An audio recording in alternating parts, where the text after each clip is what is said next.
to is never afraid to stand up for freedom, to stand up for the Tea Party, and to stand up for Patriots all across this country. She loves America. She loves our freedom. Please join me in welcoming Sarah Palin.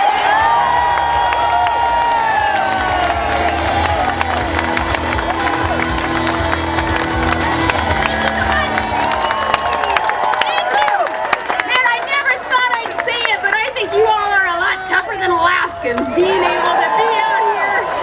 I'm roasting, I'm melting. I've always said though, sweat is my sanity. So as I sweat, let's bring some sanity to this discussion about this insane treaty that's in front of Congress. Thank you for being here and raising a voice of sanity. For gathering to uphold the promise that was made, that promise never again. And thank you for gathering as we can, because we are still a free people. And if you love that freedom, think of it. We thank you. Oh, and since our president won't say it, since he still hasn't called off the dogs, we'll say it. Police officers and first responders all across this great land, we got your help.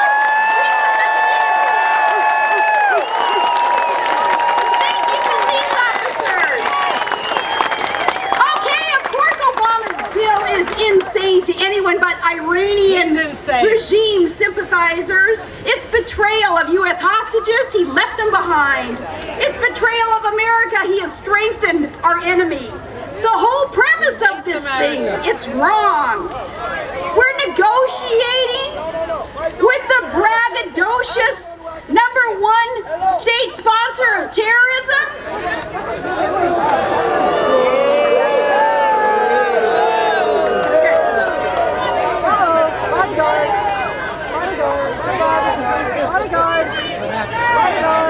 Obama never even clenched a fist against a wicked regime where anti-Semitism and Holocaust denial is official ideology. And with state-sanctioned torture and killing of women just because they're women, well, stoning, amputations, those things that are just national policy. And what has changed? Nothing's really changed except Hillary Clinton back then. She insisted that Iran is seeking nukes, but now she says, that's okay. She spins faster than one of those thousands of Iranian centrifuges. The blood of U.S. soldiers is on the Iran's hands, and we dare shake that hand in negotiations. Our sons and daughters sacrificed in Iraq, still in Iraq, and they're there to disempower the extremists in their neighboring crazy land, Iran. Yet the white flag was waved at the table in these negotiations because Obama had a squishy objective to start with instead of our solid rock objective to put America first. Hey, you guys, remember in 2012 when Joe Biden told everybody, our president, he carries a big stick. I promise, it's a big stick. Well, little did we know he was talking about Obama's selfie stick.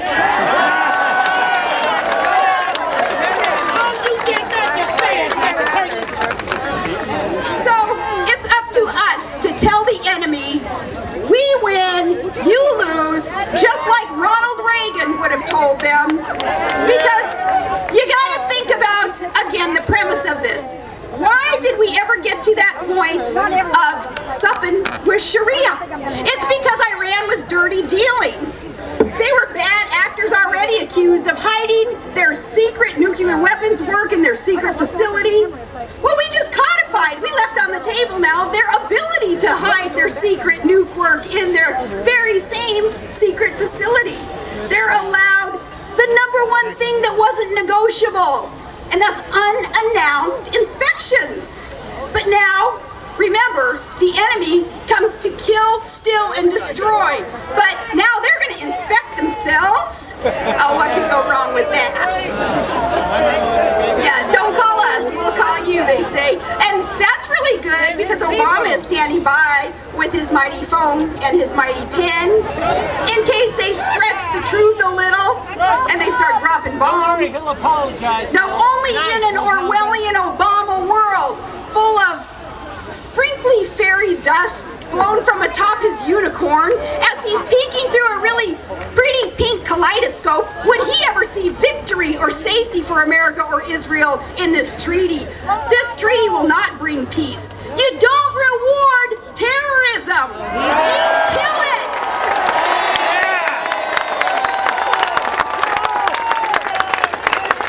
You don't lift sanctions. You crack down on their assets. You cut off their oil and drill, baby, drill for our own.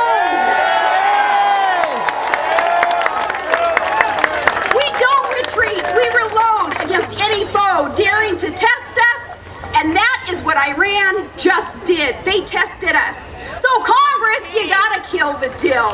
The president is playing you, Congress, again. He so disrespects you, Congress, and our Constitution that he won't even bring the treaty to you, holy. You can't this time, Congress. Gotta pass it to see what's in it.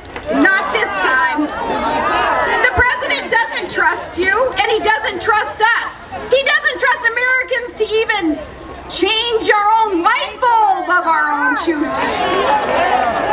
And yet, he'll trust a death cult boasting of its pals, Russia's, increased dominance of the world's uranium supply that's needed for the nukes, and that has been made worse thanks to us gifting our uranium production capability, and that isn't a mistake. That's a mistake, thanks a lot, Hillary Clinton. It's a mistake so enormous on such a grand crony capitalism scale that I can only compare its enormity to Alaska's Mount McKinley. It's that size.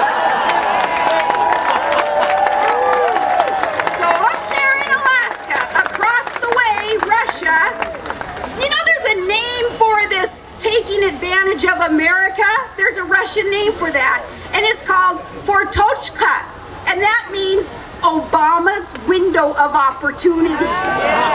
So as Obama leads from behind the skirt of his right-hand man, Valerie Jarrett, then it's up to Congress to close that window. He may propose, you dispose, Congress. You gotta be in it to win it because we want peace. With unapologetic, mighty red, white, and blue, we'll have peace. Because war is hell. Yet, as in all other things, this administration loves conflict so much that they'll take pressure off the bad guys, they'll reward bad behavior. Yeah, that's an Obama world with borders wide open, IRS harassing, servers a-wiping, where his bad actors are rewarded while a Christian clerk goes to jail. So the call to action, friends, is take action. Do not play small. It does us no good to play small. That's not why you were created. And we have not enough time to play small. You be empowered and render a